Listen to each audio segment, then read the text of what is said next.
이 계집종을 사갈 사람 없어. 50냥이요. 말은 좀 안 들어도 50냥이면 거저지요. 무슨 소리지? 내가 사겠어. 이거면 되지요, 나으리? 오디오 야담을 찾아주셔서 감사합니다. 구독과 좋아요는 영상 제작에 큰 힘이 됩니다. 조선 중기 한양에서 50리 떨어진 어느 마을에 덕쇠라는 머슴이 살고 있었습니다. 덕쇠는 28살이었는데 힘이 장사였고 일도 잘했지만 장가를 가지 못하고 있었지요.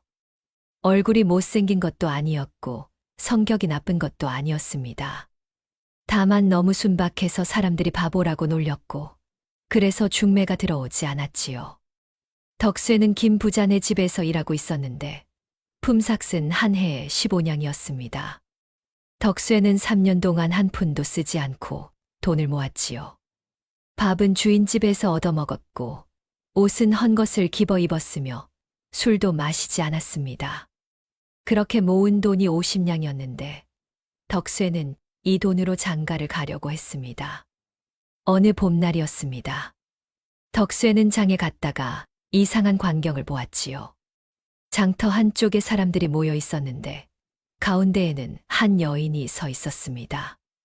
여인은 30쯤 되어 보였고 옷은 누추했지만 자세는 고닫지요.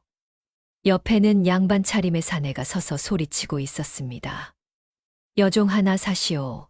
나이는 30의 과부요. 일은 잘하고 말썽 안 부리는 계집이요. 50냥이면 넘기겠소. 덕쇠는 그 여인을 보았습니다. 여인의 얼굴은 수척했지만 눈빛만은 또렷했지요. 덕쇠는 이상하게 마음이 끌렸습니다. 여인이 불쌍해 보이기도 했고 어딘가 다른 여종들과는 달라 보였지요. 덕쇠는 사람들 틈을 비집고 앞으로 나가 말했습니다. 제가 사겠습니다. 양반이 덕쇠를 보더니 눈을 가늘게 떴습니다. 50냥 있소. 덕쇠는 품에서 돈주머니를 꺼냈습니다. 3년 동안 모은 전 재산이었지요. 덕쇠가 돈을 세어 양반에게 건넸고 양반은 돈을 받더니 노비 문서를 내밀었습니다. 덕쇠는 그를 몰랐지만 손도장을 찍었지요. 그렇게 여종은 덕쇠의 것이 되었습니다. 장터 사람들이 수군거렸습니다. 저 바보가 50냥이나 주고 과부 여종을 샀다고. 그 돈이면 소를 살 수 있는데 왜 저런 것을 샀느냐고 말이지요.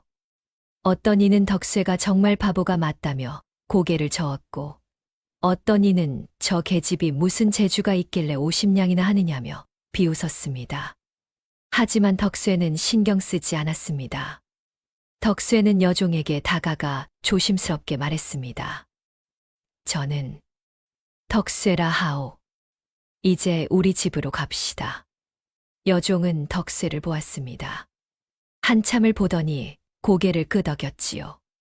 두 사람은 장터를 나와 마을로 향했습니다. 길을 걸으며 덕쇠가 물었습니다. 이름이 어찌 되오? 여종은 잠시 망설이더니 대답했습니다. 소연이라 합니다. 덕쇠는 고개를 끄덕였습니다. 소연이라는 이름, 예쁜 이름이라고 생각했지요. 두 사람은 말없이 걸었는데 이상하게도 어색하지 않았습니다. 덕쇠는 가끔 소연을 돌아보았고 소연은 조용히 뒤따라왔지요. 덕쇠의 집은 마을 끝자락에 있었습니다. 작은 초가집이었는데 방 하나에 부엌이 딸려 있었지요. 덕쇠는 혼자 살았기 때문에 집이 많이 어질러져 있었습니다. 덕쇠가 집 안으로 들어가며 말했습니다. 여기가 우리 집이요. 좁고 허름하지만 앞으로 여기서 같이 살면 돼요. 소연은 집 안을 둘러보았습니다. 작고 허름했지만 나름 깨끗하게 쓰려고 노력한 흔적이 보였지요. 소연은 짐을 내려놓고 덕쇠를 보았습니다. 그리고 조용히 물었는데 왜 자신을 샀느냐는 것이었습니다. 덕쇠는 머리를 긁적이며 솔직하게 대답했습니다. 장가를 가고 싶었는데 아무도 자신에게 시집을 안 와서 돈을 모아 여종을 사면 같이 살 수 있지 않을까 했다고 말이지요. 소연은 덕쇠를 보았습니다. 덕쇠의 얼굴은 순박했고 눈빛은 맑았지요. 거짓말을 하는 것 같지 않았습니다. 소연은 조용히 말했습니다. 자신은 과부이고 노비인데 괜찮으냐고 물었지요. 덕쇠는 고개를 끄덕이며 괜찮다고, 그냥 같이 살 사람이 필요했다고 대답했습니다. 소연은 한참을 덕쇠를 보다가 작게 웃었습니다. 그 웃음은 쓸쓸했지만 동시에 따뜻했지요. 소연은 집 안을 다시 둘러보며 말했습니다. 그럼 자신이 집을 좀 정리하겠다고 말이지요. 덕쇠는 기뻐하며 고개를 끄덕였습니다. 소연은 짐을 풀고 집 안을 정리하기 시작했지요. 덕쇠는 밖에 나가 물을 길어왔고 소연은 방을 쓸고 닦았습니다. 해가 지고 저녁이 되었는데 소연이 부엌에서 저녁을 지었습니다. 밥과 된장국 그리고 김치가 전부였지만 정갈하게 차려졌지요. 두 사람은 마주 앉아 저녁을 먹었습니다. 덕쇠는 밥을 먹으며 생각했지요. 이렇게 누군가와 함께 밥을 먹는 것이 얼마만인가 하고 말입니다. 소연도 조용히 밥을 먹으며 생각했습니다. 자신이 이제 이 남자의 노비가 되었다는 것을, 하지만 이 남자는 나쁜 사람 같지 않다는 것을 말이지요. 밤이 깊어갔습니다. 덕쇠는 소연에게 방을 내주고 자신은 부엌 옆에서 잤지요. 소연은 방에 누워 천장을 바라보았습니다. 자신의 인생이 어떻게 이렇게 되었는가 하는 생각이 들었지요. 원래는 양반가의 딸이었는데 남편이 과거 부정으로 적발되어 신분이 박탈되었고 살기 위해 스스로 노비가 되었습니다. 그리고 오늘 50냥에 팔려 이 초라한 집에 왔지요. 하지만 이상하게도 절망감은 들지 않았습니다. 덕쇠라는 남자가 나쁜 사람 같지 않았기 때문이지요. 오히려 순박하고 착해 보였습니다. 소연은 생각했습니다. 여기서 새로 시작해보자고, 과거는 잊고 앞으로만 보자고 말입니다. 소연은 눈을 감았고 오랜만에 편안한 잠에 빠져들었습니다. 다음 날 아침이었습니다. 덕쇠는 일찍 일어나 김 부자네 집으로 일하러 갔고 소연은 집을 정리했지요. 집은 작았지만 할 일이 많았습니다. 빨래를 하고 마당을 쓸고 장독대를 닦았지요. 소연은 집을 정리하며 생각했습니다. 이 집이 비록 작고 허름하지만 정성껏 가꾸면 살만한 곳이 될 것 같다고 말이지요. 오후가 되자 덕쇠가 돌아왔는데 소연은 저녁을 준비하고 있었습니다. 덕쇠는 집에 들어서며 놀랐습니다. 집이 완전히 달라져 있었지요. 깨끗하게 정리되어 있었고 마당에는 작은 화초까지 심어져 있었습니다. 덕쇠는 소연을 보며 말했는데 집이 정말 좋아졌다고 했습니다. 소연은 미소를 지으며 이제 자기 집이기도 하니까 당연하다고 대답했지요. 덕쇠는 기뻐하며 웃었습니다. 두 사람은 저녁을 먹고 마루에 앉아 이야기를 나눴지요. 덕쇠는 오늘 일터에서 있었던 일을 이야기했고 소연은 조용히 들어주었습니다. 덕쇠는 생각했습니다. 이런 게 바로 가정이구나 하고 말이지요. 소연도 생각했습니다. 이런 평범한 일상이 자신에게도 올 수 있구나 하고 말입니다. 며칠이 지났습니다. 마을 사람들은 덕쇠를 보며 수군거렸지요. 저 바보가 50냥이나 주고 과부를 샀다고, 그것도 노비를 샀다고 말입니다. 어떤 이는 덕쇠가 속았다고 했고 어떤 이는 저 계집이 늙어서 쓸모없을 거라고 비웃었지요. 하지만 덕쇠는 신경 쓰지 않았습니다. 소연과 함께 사는 것이 행복했기 때문이지요. 어느 날 저녁 소연이 덕쇠에게 물었습니다. 덕쇠 씨, 앞으로 어찌 살고 싶으시오? 덕쇠는 잠시 생각하더니 대답했습니다. 글쎄요. 그냥 이렇게 같이 살면 좋겠소. 제가 일해서 돈 벌고 소연 씨가 집 지키고 그렇게 평범하게 살면 좋겠소. 소연은 덕쇠를 보았습니다. 덕쇠의 바람은 정말 소박했지요. 소연은 조용히 말했습니다. 저도 그리 살고 싶습니다. 두 사람은 서로를 보며 미소를 지었습니다. 그리고 알았습니다. 이 만남이 어쩌면 서로에게 새로운 시작이 될 수 있다는 것을 말이지요. 덕수는 순박한 사람이었지만 그 순박함이 소연에게는 위로가 되었습니다. 소연은 노비였지만 그녀의 조용한 지혜가 덕수에게는 빛이 되었지요. 밤하늘에는 별이 총총했습니다. 덕수와 소연은 마루에 앉아 그 별을 바라보았습니다. 두 사람 모두 알지 못했습니다. 이 작은 만남이 앞으로 얼마나 큰 변화를 가져올지를 말이지요. 하지만 그것은 중요하지 않았습니다. 지금 이 순간 두 사람은 서로 곁에 있었고 그것만으로도 충분했으니까요. 보름쯤 지났을 무렵이었습니다. 덕쇠와 소연은 나름 평온하게 살고 있었는데 덕쇠는 매일 김 부자네 집에 가서 일했고 소연은 집을 지켰습니다.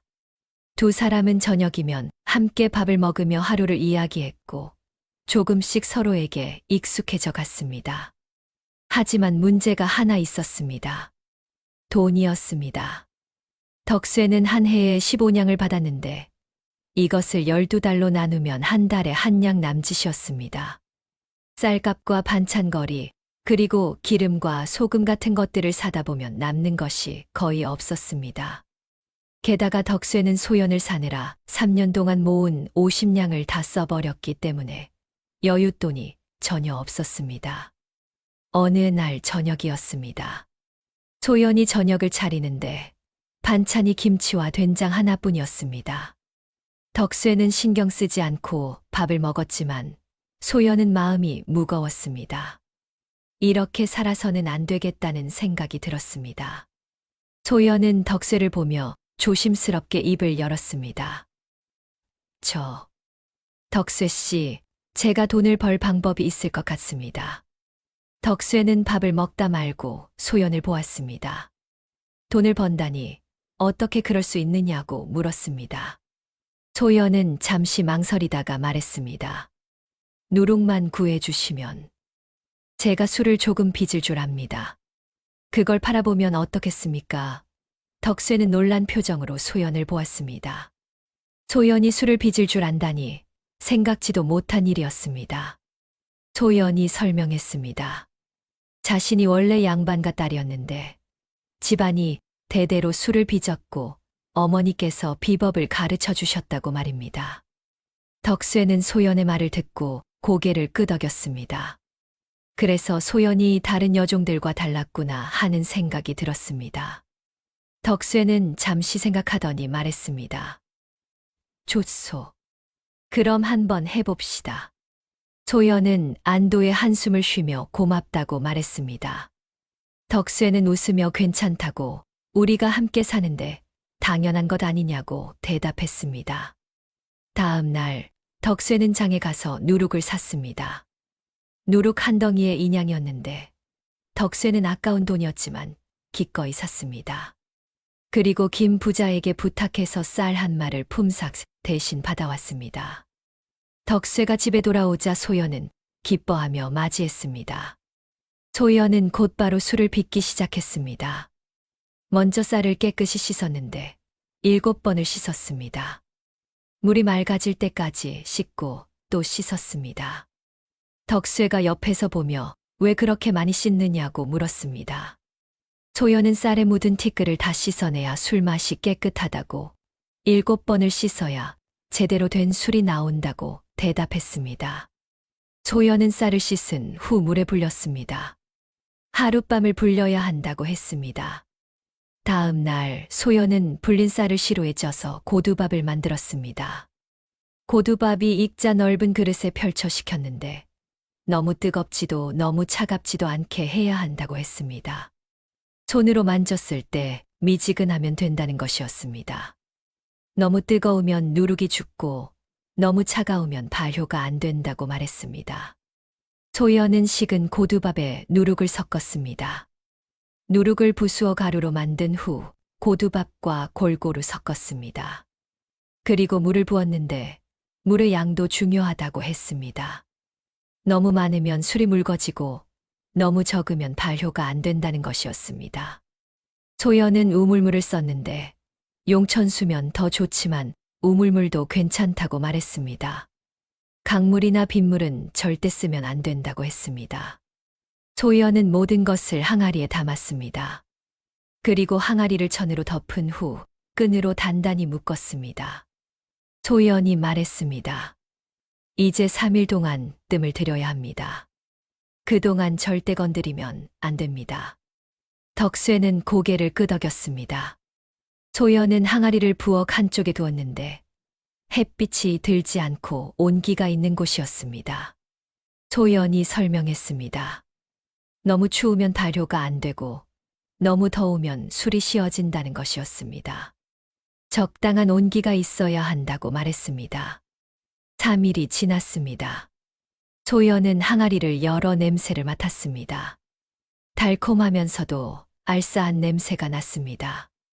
소연은 만족스러운 표정으로 고개를 끄덕이며 다시 항아리를 덮었습니다. 이제 7일을 더 기다려야 한다고, 그동안 술이 익는다고 말했습니다.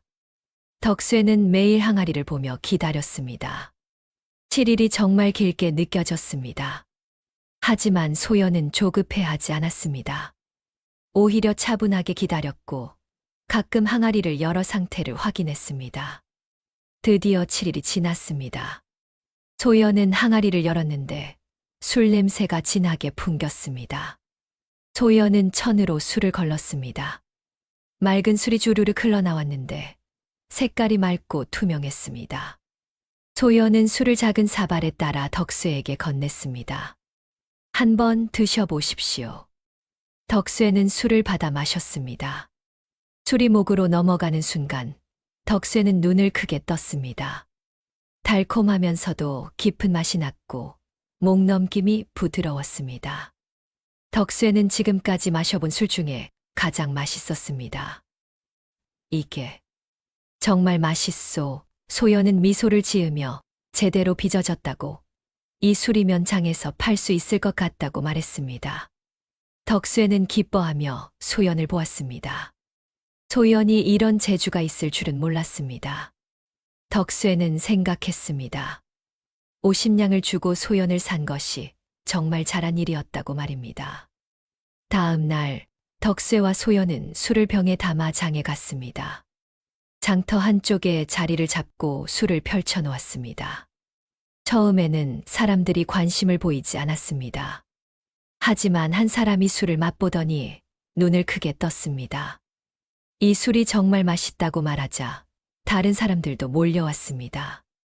술을 맛본 사람들은 모두 감탄했습니다. 맛이 깊고 부드럽다고, 이런 술은 처음 마셔본다고 말했습니다. 술은 순식간에 팔렸습니다.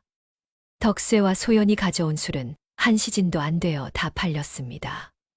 덕쇠는 돈을 세어보았습니다. 술 한 병에 500문씩 받았는데 10병을 팔아서 5냥을 벌었습니다. 덕쇠는 믿을 수 없다는 표정으로 소연을 보았습니다. 소연도 놀란 표정이었습니다. 이렇게 빨리 팔릴 줄은 몰랐던 것입니다. 집으로 돌아오는 길에 덕쇠가 소연에게 고맙다고 말했습니다. 소연은 고개를 저으며 덕쇠가 누룩과 쌀을 구해줬기 때문이라고, 자기 혼자서는 할 수 없었다고 대답했습니다. 두 사람은 서로를 보며 웃었습니다. 집에 도착해서 덕쇠가 술을 더 많이 빚자고 제안했습니다. 그러면 돈을 더 많이 벌 수 있을 것 같다고 말입니다. 소연은 고개를 끄덕였습니다. 하지만 조심스럽게 말했습니다. 하지만 너무 많이 빚으면 안 됩니다. 술은 정성껏 빚어야 맛이 좋습니다. 한꺼번에 많이 만들면 품질이 떨어집니다. 덕쇠는 소연의 말에 고개를 끄덕였습니다. 그리고 소연의 뜻을 따르기로 했습니다. 소연이 술에 대해서는 자신보다 훨씬 잘 알고 있었기 때문입니다. 그날 밤 두 사람은 마루에 앉아 달을 보았습니다. 덕쇠가 우리 앞으로 잘 될 것 같다고 말하자 소연도 그렇게 생각한다고 대답했습니다. 두 사람은 서로를 보며 웃었습니다. 하지만 둘 다 알지 못했습니다. 이 술이 그들을 행복하게 할지 파멸로 이끌지 말입니다. 그 후로 덕쇠와 소연은 열흘에 한 번씩 술을 빚어 장에 내다 팔았습니다. 소연은 한 번에 술을 많이 빚지 않았는데 품질을 지키려면 정성껏 빚어야 한다고 했습니다. 덕쇠도 소연의 뜻을 따랐습니다. 술은 매번 나가기가 무섭게 팔렸고 두 사람은 한 달에 15냥에서 20냥씩 벌었습니다. 덕쇠는 처음으로 여유 있는 생활을 했습니다. 반찬도 늘었고 옷도 새로 지어 입었으며 집도 조금씩 수리했습니다. 마당에는 채소를 심었고 장독대도 새로 들여놓았습니다. 소연도 예전보다 훨씬 밝아졌습니다. 두 사람은 저녁이면 마루에 앉아 이야기를 나누었고 가끔 웃음소리가 들렸습니다. 마을 사람들은 그 모습을 보며 더욱 수군거렸습니다. 하지만 마을 사람들의 시선은 곱지 않았습니다. 처음에는 덕쇠를 바보라고 비웃었던 사람들이 이제는 의심의 눈초리로 바라보기 시작했습니다. 저 바보가 어떻게 갑자기 돈을 버느냐고 뭔가 수상한 일이 있을 거라고 말이지요. 어떤 이는 덕쇠가 술을 훔쳐서 파는 것 아니냐고 했고 어떤 이는 과부 여종이 뭔가 요사스러운 꾀를 부리는 것 같다고 수근거렸습니다. 우물가에서 빨래하는 아낙네들은 덕쇠 이야기를 하며 고개를 저었습니다. 저런 바보가 술 장사를 한다니 말이 안 된다고 분명 여종이 뒤에서 조종하고 있을 거라고 말했습니다. 어떤 이는 여종이 귀신이 씌었을지도 모른다고 그래서 그렇게 술을 잘 빚는 거라고 말하기도 했습니다. 특히 한 사람이 덕쇠를 주시하고 있었습니다. 마을에서 제일 부자인 강 부자였습니다. 강 부자는 마을에서 술을 독점으로 팔고 있었는데 덕쇠의 술이 나타나자 장사가 안 되기 시작했습니다. 사람들이 모두 덕쇠의 술을 사 가기 때문이었습니다. 강 부자의 술은 맛이 떨어졌고 값도 비쌌는데 덕쇠의 술은 맛도 좋고 값도 저렴했습니다. 강 부자는 화가 났습니다. 자신이 10년 넘게 독점해온 술 장사를 어떤 바보 머슴이 망치고 있었기 때문입니다. 강 부자는 부하들을 시켜 덕쇠를 감시하게 했습니다. 부하들은 덕쇠가 어디서 술을 구해오는지, 누가 술을 빚는지 알아보라는 명령을 받았습니다. 어느 장날이었습니다. 덕쇠와 소연이 술을 펼쳐놓고 팔고 있었는데 강 부자가 직접 나타났습니다. 강 부자는 50대쯤 되어 보였고 살이 쪄서 배가 불룩했습니다. 비단 두루마기를 입고 있었고 손에는 부채를 들고 있었습니다. 강 부자는 덕쇠의 술을 보더니 코웃음을 쳤습니다. 이게 요즘 저작거리에서 입방아에 오르내리는 술이로군. 한번 맛을 봐야겠어. 강 부자는 술 한 사발을 마셨습니다. 그리고는 얼굴이 굳었습니다. 맛이 정말 좋았기 때문입니다. 달콤하면서도 깊은 맛이 났고 목넘김이 부드러웠습니다. 강 부자는 자신이 파는 술과는 비교도 안 된다는 것을 알았습니다. 강 부자는 사발을 내려놓으며 물었습니다. 이 술을 누가 빚었느냐고 말입니다. 덕쇠는 순박하게 소연이가 빚었다고 대답했습니다. 강 부자는 소연을 보았습니다. 소연은 고개를 숙이고 있었습니다.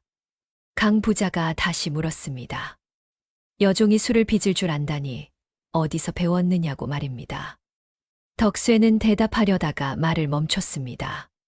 소연이 양반가 딸이었다는 것을 남들에게 말하면 안 될 것 같았기 때문입니다. 덕쇠는 그냥 배웠다고만 대답했습니다. 강 부자는 의심스러운 눈으로 소연을 보더니 흥하고 코웃음을 치며 돌아갔습니다. 하지만 그 눈빛이 심상치 않았습니다. 강 부자는 속으로 생각했습니다. 저 여종에게 분명 뭔가 비밀이 있을 거라고, 그 비밀을 알아내면 저 술을 자기가 팔 수 있을 거라고 말입니다. 소연은 강 부자가 떠난 후 걱정스럽게 말했습니다. 덕쇠 씨, 저 사람이 위험해 보입니다. 덕쇠는 고개를 저으며 괜찮다고, 자신들은 떳떳하게 장사하고 있으니까 문제 없을 거라고 대답했습니다. 하지만 소연의 걱정은 기우가 아니었습니다. 그날 이후로 마을 사람들의 시선이 더 따가워졌습니다. 사람들은 덕쇠를 보며 수군거렸고 어떤 이는 대놓고 비아냥거렸습니다. 바보 덕쇠가 갑자기 똑똑해졌다고 분명 뭔가 수상한 일이 있을 거라고 말했습니다. 며칠 후 덕쇠가 일을 마치고 집으로 돌아오는데 김 부자가 불렀습니다. 김 부자는 덕쇠의 주인이었는데 표정이 좋지 않았습니다. 김 부자는 덕쇠에게 요즘 술 장사한다며 물었고 덕쇠는 그렇다고 대답했습니다. 김 부자는 한숨을 쉬며 말했습니다. 강 부자가 찾아와서 따졌다고 자기 장사를 방해한다고 말이지요. 김 부자는 덕쇠에게 조심하라고 강 부자는 무서운 사람이라고 충고했습니다. 덕쇠는 걱정하지 말라고 자신은 떳떳하게 장사하고 있다고 대답했습니다. 하지만 김 부자는 고개를 저었습니다. 떳떳한 게 중요한 게 아니라고 강 부자는 돈이 많고 권력도 있어서 덕쇠 같은 사람은 한순간에 짓밟힐 수 있다고 말했습니다.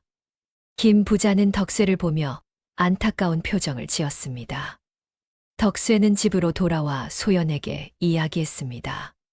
소연은 역시나 걱정스러운 표정을 지으며 술 장사를 그만두는 게 어떻겠느냐고 물었습니다. 덕쇠는 고개를 저으며 잘못한 게 없으니 계속하겠다고 대답했습니다.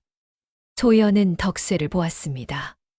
덕쇠는 평소처럼 순박했지만 눈빛만은 확고했습니다.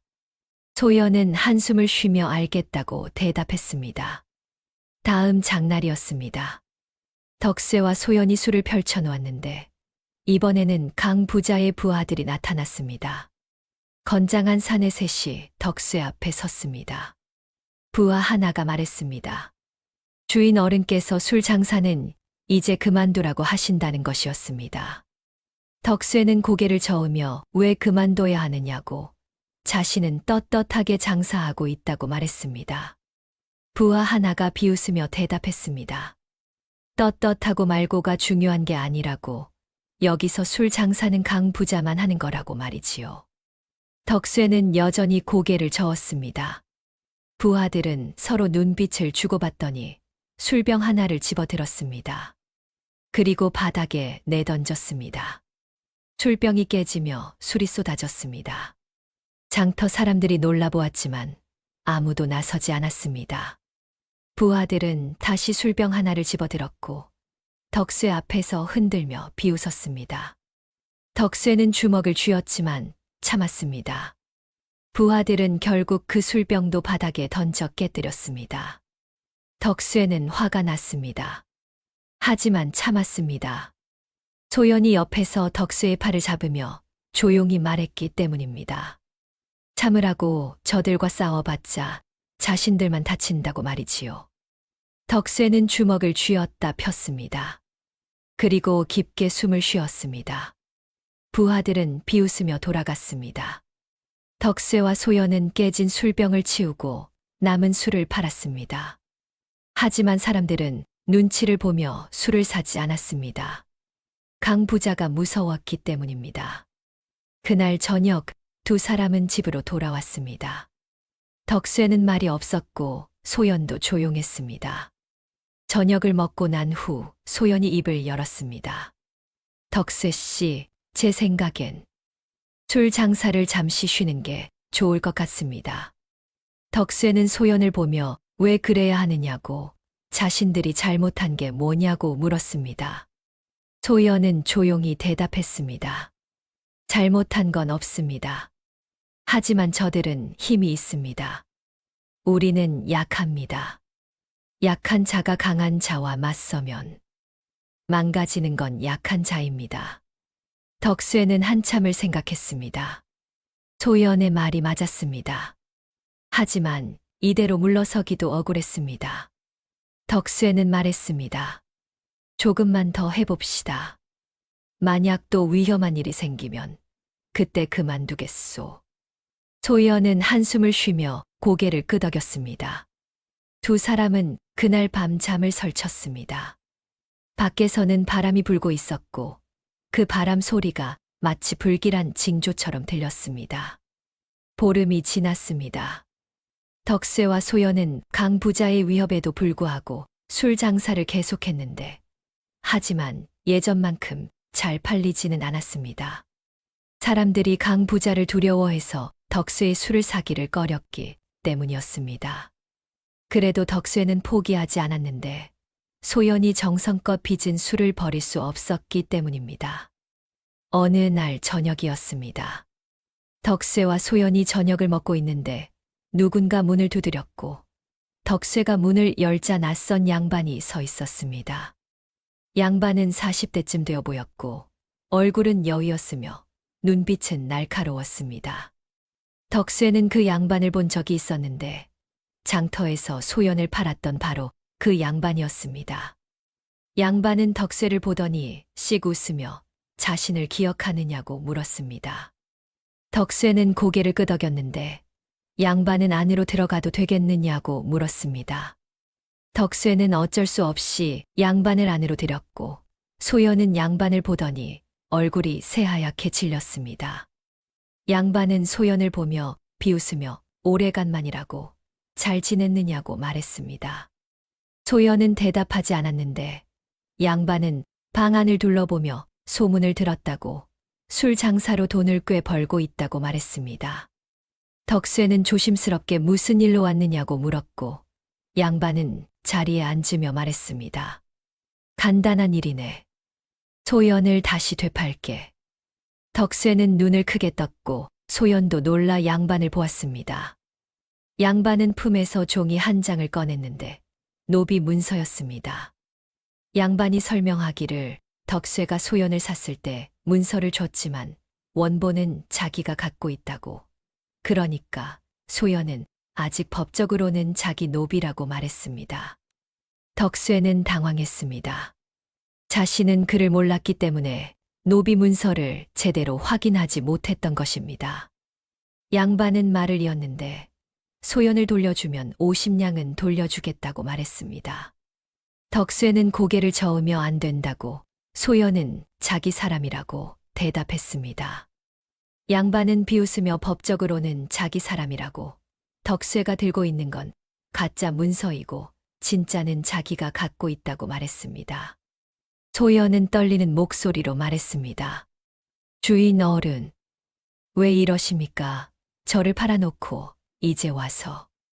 양반은 차갑게 대답했습니다. 내가 자네를 팔 때는 자네가 쓸모없는 줄 알았지. 하지만 지금은 다르잖아. 자네가 술을 빚을 줄 안다는 걸 알았으니까. 그 술로 돈을 벌 수 있어. 덕세는 화가 났지만 참았습니다. 그리고 조용히 얼마를 원하느냐고 물었는데 양반은 덕세를 보며 웃으며 현명하다고 돈으로 해결하면 된다고 말했습니다. 100냥을 주게. 그러면 진짜 문서를 주고 소연을 완전히 자네 것으로 만들어주지. 덕세는 숨이 막혔습니다. 100냥이라니 자신이 3년 동안 모은 돈의 2배였고 지금 당장 구할 수 있는 돈이 아니었습니다. 양반은 덕세의 표정을 보고 비웃으며 못 구하겠지 않느냐고.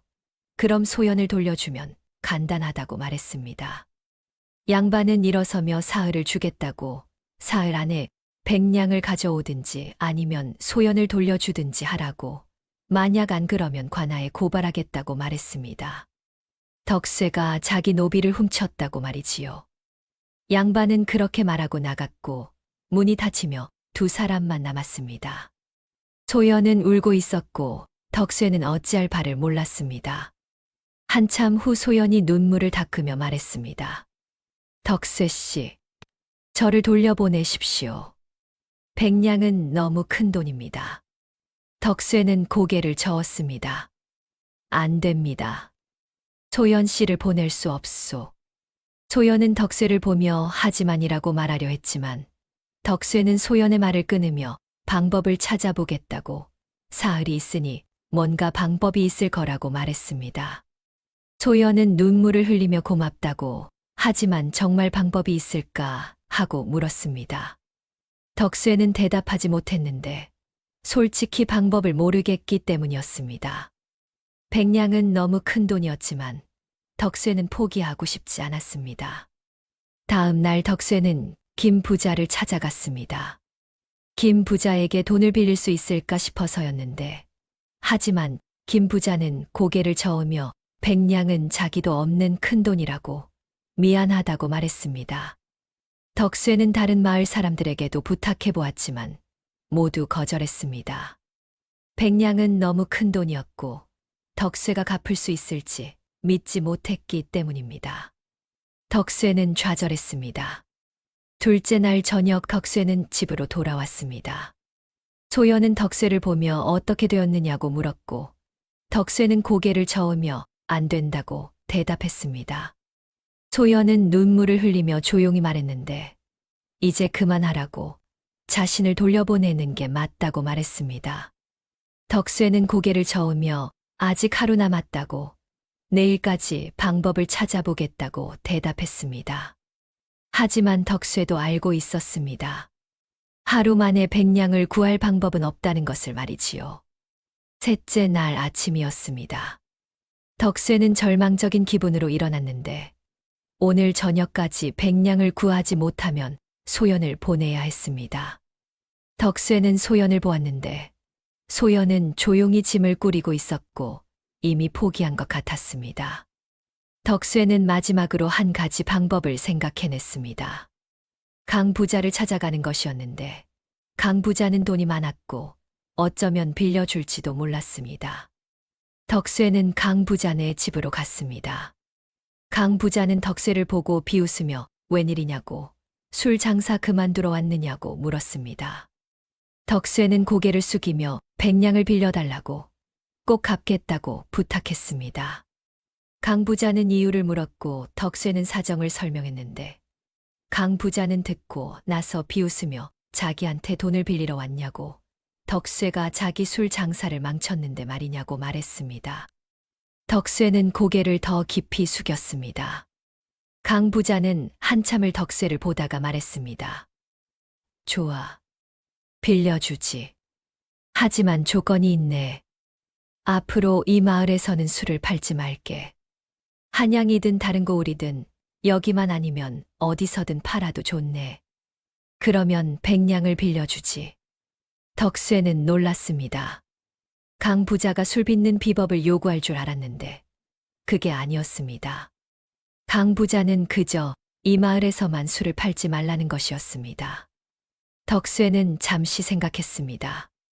마을을 떠나 다른 곳에서 술을 팔아야 한다는 것이 쉽지 않았지만 소연을 지킬 수 있다면 그 정도는 할 수 있을 것 같았습니다. 덕쇠는 고개를 끄덕이며 알겠다고, 그리하겠다고 대답했습니다. 강 부자는 만족스러운 표정으로 백냥을 내주었고 덕쇠는 돈을 받아들고 집으로 달려갔습니다. 해가 지기 전에 양반에게 돈을 주어야 했기 때문입니다. 집에 도착하자 양반이 이미 와 있었습니다. 소연은 짐을 다 꾸린 채 앉아 있었고 양반은 비웃고 있었는데 덕쇠가 헐떡이며 백냥이라고 말하며 돈을 내밀었습니다. 양반은 놀라 덕쇠를 보았고 돈을 세어보더니 진짜 문서를 꺼내 덕쇠에게 건넸습니다. 그리고 흥하고 코웃음을 치며 나갔습니다. 소연은 믿을 수 없다는 표정으로 덕쇠를 보며 어떻게 백냥을 구했느냐고 물었습니다. 덕쇠는 잠시 망설이다가 솔직하게 말했습니다. 강 부자에게 빌렸다고 대신 이 마을에서는 술을 팔지 못한다고 말이지요. 소연은 놀라 덕쇠를 보았습니다. 그럼 어디서 술을 팔아야 합니까? 덕쇠는 대답했습니다. 한양이든 다른 고을이든 마을만 아니면 된다고 했소. 우리 한양으로 가는 게 어떻겠소? 소연은 한참을 덕쇠를 보다가 천천히 고개를 끄덕였습니다.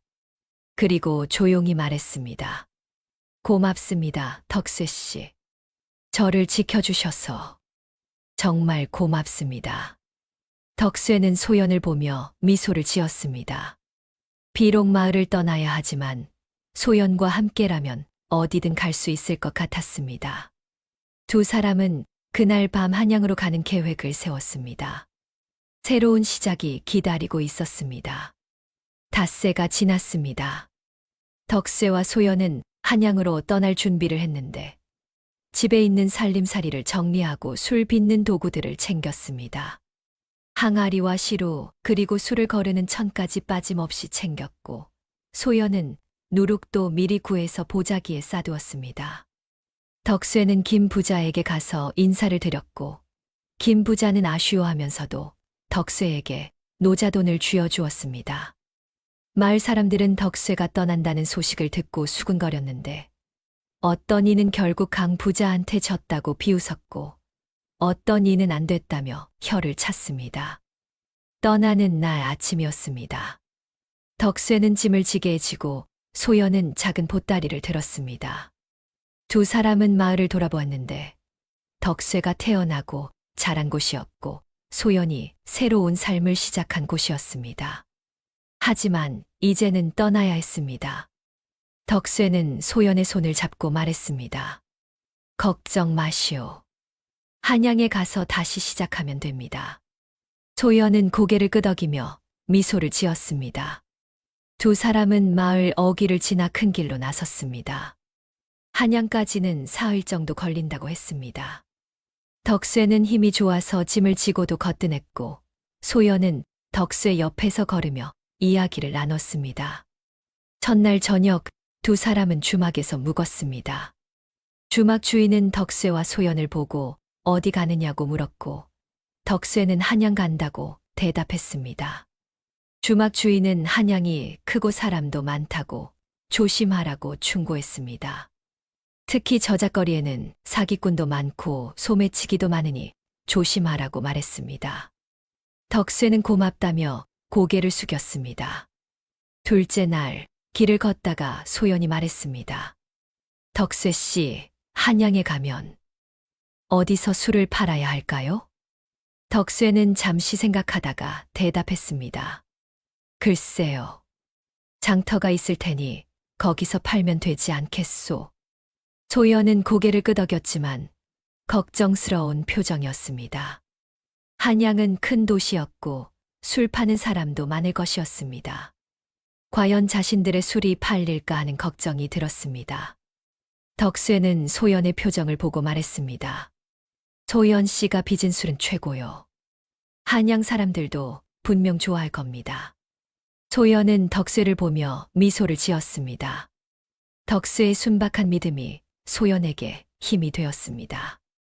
셋째 날 오후 두 사람은 드디어 한양에 도착했습니다. 한양은 정말 컸습니다.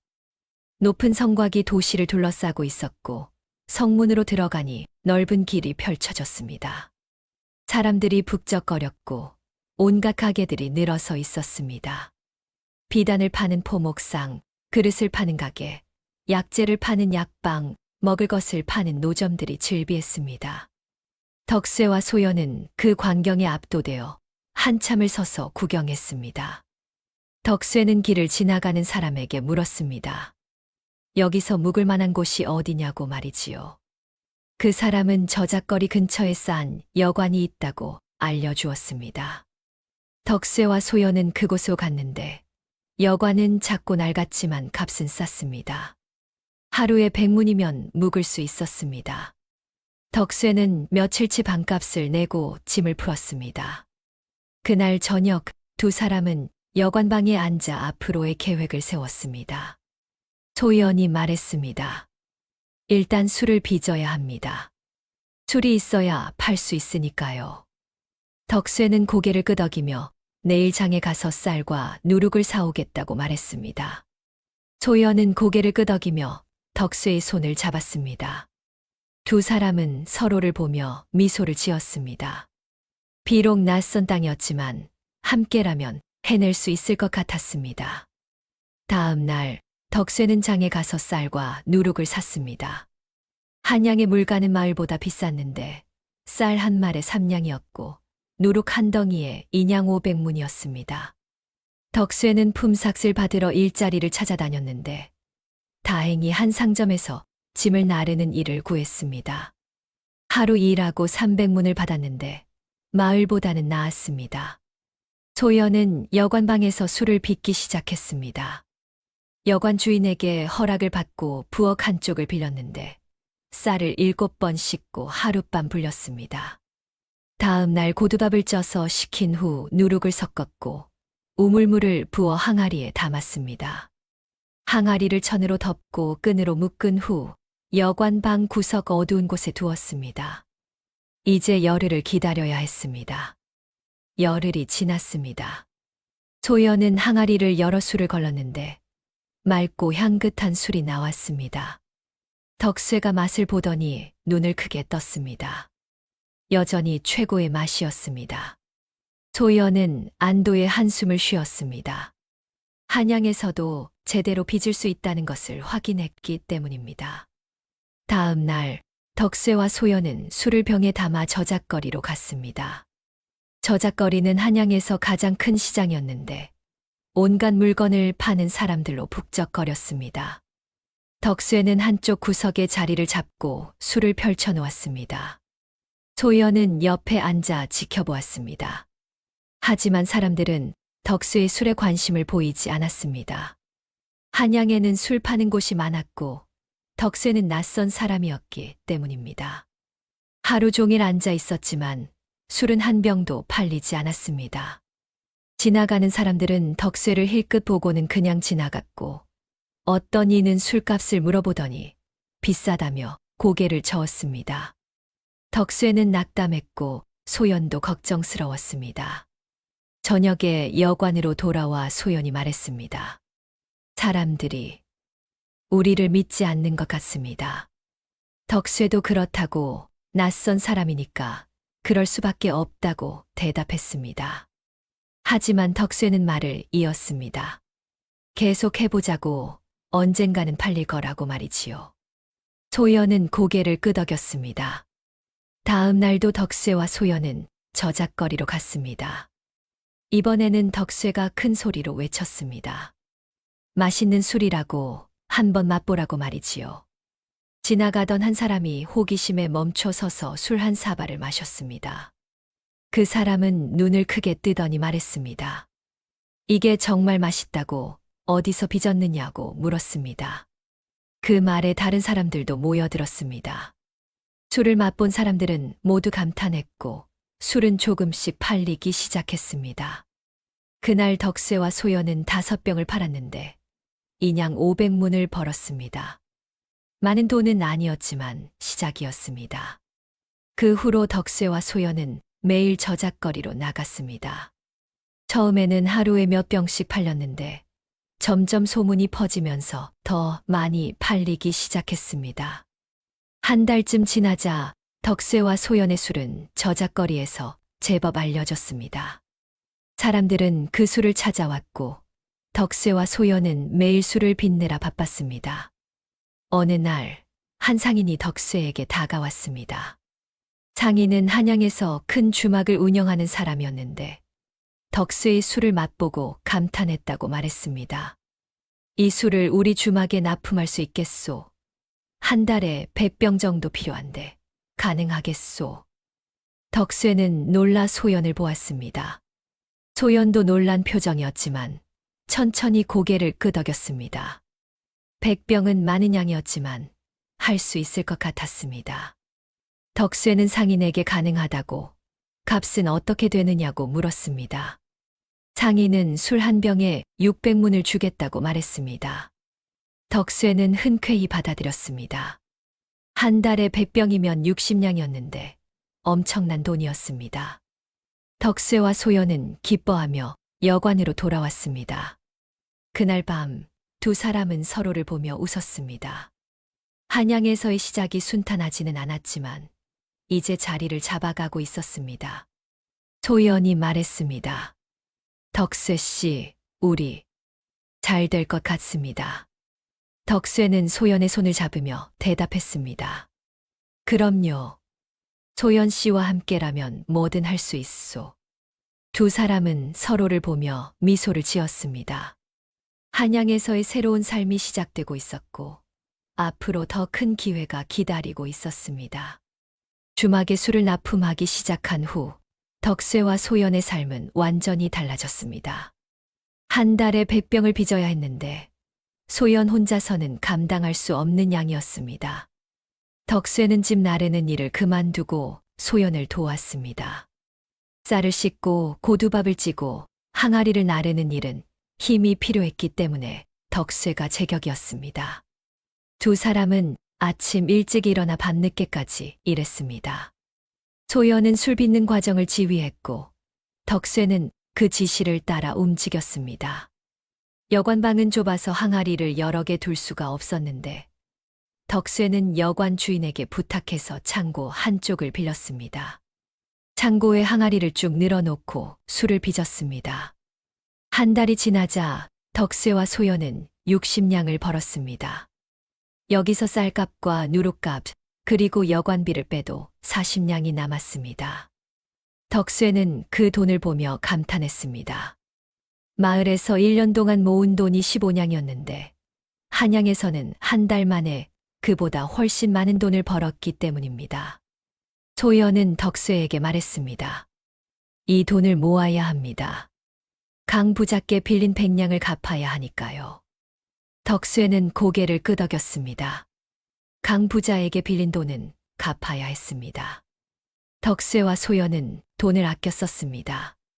밥은 여전히 소연이 지어 먹었고 옷도 새로 사지 않았으며 여관비만 내고 나머지는 모두 저축했습니다. 2달이 지났습니다. 주막 주인이 덕쇠를 찾아왔는데 술이 너무 잘 팔린다고 한 달에 100병이 아니라 200병을 납품할 수 있느냐고 물었습니다. 덕쇠는 소연과 상의했고 소연은 가능하다고 대답했습니다. 하지만 조건이 있었습니다. 일꾼을 1명 고용해야 합니다. 저희 둘이서는 200병을 빚기 어렵습니다. 덕쇠는 고개를 끄덕이며 주막 주인에게 값을 조금 더 올려줄 수 있느냐고 물었습니다.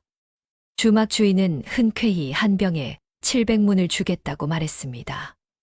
덕쇠는 그 조건을 받아들였습니다. 덕쇠는 여관 근처에 사는 젊은이를 일꾼으로 고용했습니다. 젊은이의 이름은 복이었는데 힘도 좋고 일도 성실했습니다. 복이는 덕쇠의 지시를 받아 쌀을 씻고 고두밥을 찌는 일을 도왔습니다. 덕쇠는 복이에게 한 달에 5냥을 주기로 했습니다. 200병을 납품하자 한 달 수입이 140냥이 되었습니다. 여기서 쌀값, 누룩값, 복이 월급, 여관비를 빼도 90냥이 남았습니다. 덕쇠와 소연은 놀라움을 감추지 못했습니다. 이 정도면 1년만 일해도 1000냥이 넘는 돈을 모을 수 있었습니다. 석 달이 지났습니다. 덕쇠와 소연은 이미 270냥을 모았는데 강 부자에게 빌린 100냥을 갚기에 충분한 돈이었습니다. 하지만 소연이 말했습니다. 아직 갚지 말고 조금 더 모읍시다. 그리고 저작거리에 점포를 하나 사면 어떨까요? 덕쇠는 놀라 소연을 보았습니다. 점포를 산다니 생각지도 못한 일이었습니다. 소연이 설명했습니다. 저작거리에는 점포가 많습니다. 그 점포를 사서 다른 사람에게 빌려주면 매달 세를 받을 수 있습니다. 그 돈으로 우리는 더 안정적으로 살 수 있습니다. 덕쇠는 소연의 말에 고개를 끄덕였습니다. 소연은 역시 똑똑했습니다. 덕쇠 혼자였다면 절대 생각하지 못했을 일이었습니다. 덕쇠는 소연에게 물었습니다. 점포가 얼마나 하오? 소연은 저작거리를 돌아다니며 알아보았다고 작은 점포가 300냥 정도 한다고 말했습니다. 덕쇠는 한 달만 더 일하면 그 돈을 모을 수 있다고 생각했습니다. 넉 달이 지났습니다. 덕쇠와 소연은 400냥을 모았는데 이제 점포를 살 수 있었습니다. 소연은 저작거리에서 가장 좋은 위치에 있는 작은 점포를 찾아냈습니다. 그 점포는 길모퉁이에 있어서 사람들 눈에 잘 띄었고 주인이 급하게 팔려고 해서 250냥에 살 수 있었습니다. 덕쇠는 그 점포를 샀습니다. 생애 처음으로 자기 소유의 재산을 갖게 된 것이었습니다. 덕쇠는 그 점포를 보며 감회가 새로웠습니다. 1년 전만 해도 마을에서 머슴 일을 하던 자신이 이제는 한양에서 점포를 소유하게 되었다니 믿기지 않았습니다. 소연은 그 점포를 포목상에게 빌려주었습니다. 포목상은 한 달에 15냥의 세를 내기로 했습니다. 덕세와 소연은 이제 술 납품으로 90냥을 벌고 점포 세로 15냥을 받게 되었습니다. 한 달에 105냥이었습니다. 반년이 지났습니다. 덕세와 소연은 또 다른 점포를 하나 더 샀습니다. 이번에는 300냥을 주고 조금 더 큰 점포를 샀는데 그 점포는 약방에 빌려주었습니다. 약방은 한 달에 20냥의 세를 냈습니다. 이제 덕세와 소연은 한 달에 125냥을 벌게 되었습니다.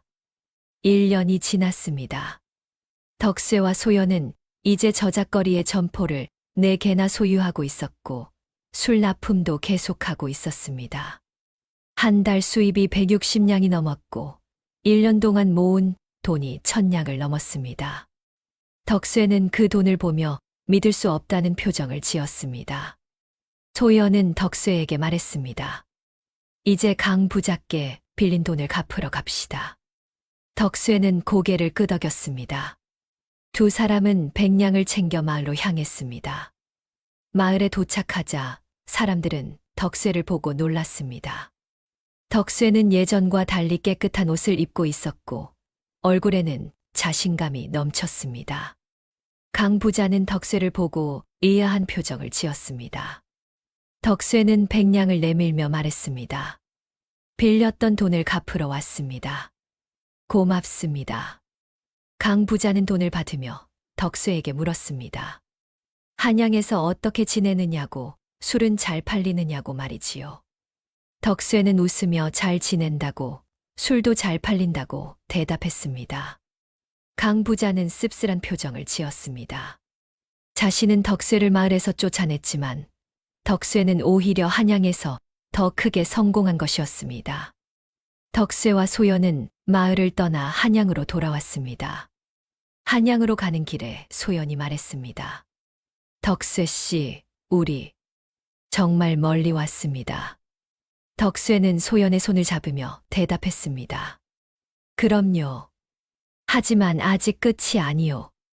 우리는 더 잘할 수 있소. 두 사람은 서로를 보며 웃었습니다. 한양에 돌아온 덕세와 소연은 더욱 열심히 일했습니다.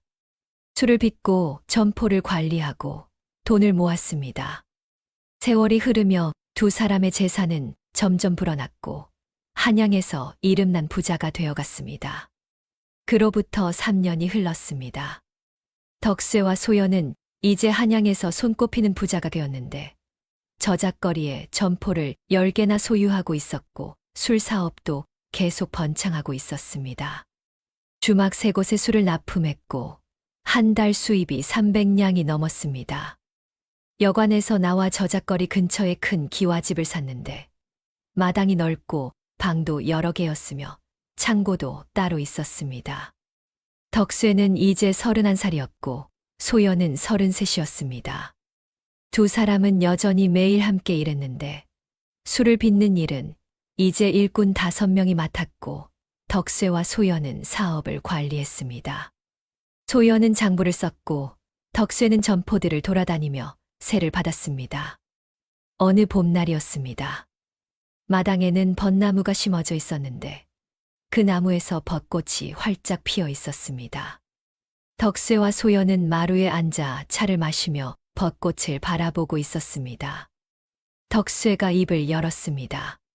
소연 씨, 우리 정말 멀리 왔소. 소연은 덕세를 보며 미소를 지으며 그러게 말이라고. 처음 장터에서 만났을 때가 엊그제 같은데 벌써 4년이 넘었다고 대답했습니다. 덕세는 고개를 끄덕이며 말했습니다. 그때 자신은 바보 머슴이었고 소연은 과부 여종이었다고. 하지만 지금은 이렇게 잘 살고 있다고 말이지요. 소연은 눈물을 글썽이며 덕세의 손을 잡았습니다. 모두 덕세 덕분이라고, 덕세가 자신을 사주고 믿어주고 지켜줬기 때문이라고 말했습니다. 덕세는 고개를 저으며 아니라고, 소연의 솜씨가 있었기에 가능한 일이었다고, 자신은 그저 소연을 도왔을 뿐이라고 말했습니다. 두 사람은 서로를 보며 웃었습니다. 한참 후 덕쇠가 조심스럽게 말했습니다. 소연 씨, 나한테 하고 싶은 말이 있소. 소연은 덕쇠를 보았습니다. 덕쇠는 품에서 종이 한 장을 꺼냈는데 노비 문서였습니다. 덕쇠가 말했습니다. 이제 이 문서를 없애려고 하오. 소연 씨를 속량해서 양인으로 만들겠소.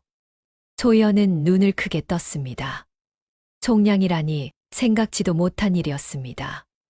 소연은 떨리는 목소리로 하지만 속량하려면 돈이 많이 든다고 관아에 신고해야 한다고 말했습니다. 덕쇠는 웃으며 돈은 있다고 자신들에게는 충분한 돈이 있다고 대답했습니다. 덕쇠는 며칠 후 관아에 가서 소연을 속량했습니다. 100냥을 내고 노비 문서를 없앴는데 관아에서는 소연이 이제 양인이라는 증명서를 내주었습니다. 덕쇠는 그 증명서를 가지고 집으로 돌아와 소연에게 건넸습니다. 이제 소연은 자유로운 양인이라고 말이지요. 소연은 증명서를 받아 들고 눈물을 흘렸습니다. 오랜 세월 노비로 살았던 자신이 이제는 당당한 양인이 된 것이었습니다. 소연은 덕쇠를 껴안으며 울었고 덕쇠도 소연을 안으며 눈물을 닦아주었습니다. 며칠 후 덕쇠는 소연에게 또 다른 제안을 했습니다. 소연 씨, 나와 정식으로 혼인하시겠소. 소연은 놀라 덕쇠를 보았습니다. 덕쇠가 말을 이었는데 자신들은 4년 넘게 함께 살았지만 아직 정식 부부는 아니라고, 이제 소연도 양인이 되었으니 정식으로 혼례를 올리고 싶다고 말했습니다. 소연은 눈물을 흘리며 고개를 끄덕였고 덕쇠는 기뻐하며 소연을 안았습니다. 두 사람은 한 달 후 혼례를 올렸는데 한양의 친구들과 장사 동료들이 모두 모여 축하해 주었습니다. 소박하지만 따뜻한 혼례였고 덕쇠와 소연은 이제 진짜 부부가 되었습니다. 혼례를 올린 후 두 사람의 삶은 더욱 행복해졌는데 매일 아침 함께 일어나 일을 했고 저녁에는 함께 밥을 먹으며 하루를 이야기했습니다. 1년이 더 지났습니다. 덕쇠와 소연은 이제 저작거리에서 가장 큰 부자 중 하나가 되었는데 점포를 15개나 소유하고 있었고 술 사업도 더욱 커졌습니다. 하지만 두 사람은 교만하지 않았습니다. 여전히 검소하게 살았고 어려운 사람들을 도왔습니다. 가난한 이웃에게 쌀을 나눠주었고 궁핍한 과부에게는 돈을 주기도 했으며 거리에서 굶주리는 아이들을 보면 밥을 사주었습니다. 어느 날 덕쇠와 소연은 마을에서 올라온 김 부자를 만났습니다.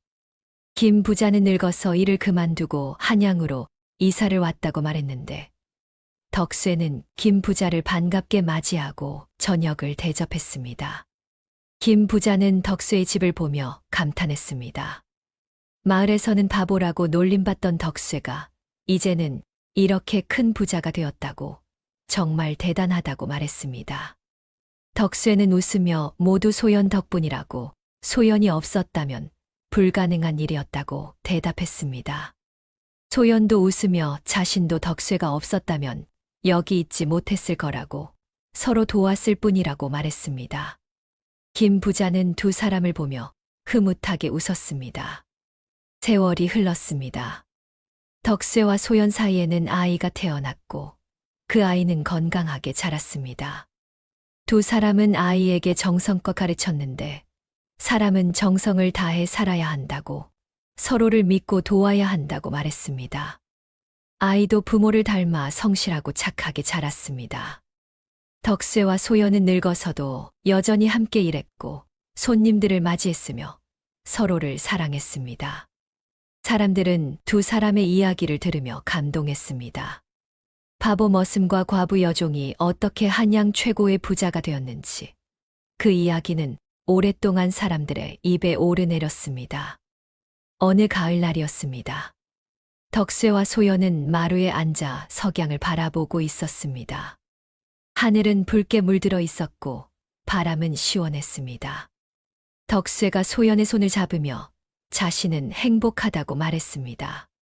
소연도 덕세의 손을 꼭 잡으며 자신도 그렇다고 덕세를 만난 것이 자기 인생 최고의 행운이었다고 대답했습니다. 두 사람은 서로를 보며 웃었습니다. 그리고 알았습니다. 자신들이 세상에서 가장 부유한 사람들이라는 것을. 그 부유함은 돈이 아니라 서로에 대한 사랑과 믿음에서 나온다는 것을 말이지요. 해가 지고 달이 떴습니다. 덕세와 소연은 손을 잡고 집 안으로 들어갔습니다. 내일도 모레도 앞으로도 두 사람은 함께 살아갈 것이었습니다. 서로를 사랑하며 정성을 다하며 행복하게 말입니다. 옛말에 이런 말이 있지요. 지성감천이라는 말입니다. 정성을 다하면 하늘도 감동한다는 뜻인데 덕세와 소연의 이야기야말로 지성감천의 산 증거였습니다. 덕세는 소연을 끝까지 믿었고 소연은 덕세를 위해 최선을 다했습니다. 그 믿음과 정성이 하늘을 감동시켰고 결국 이런 행복을 가져다 준 것이었습니다. 그 이야기는 오랫동안 한양에 전해졌고 많은 사람들에게 희망을 주었습니다. 아무리 어려운 처지에 있어도 정성을 다하면 반드시 좋은 날이 온다는 것을, 서로를 믿고 도우면 행복을 찾을 수 있다는 것을 말이지요.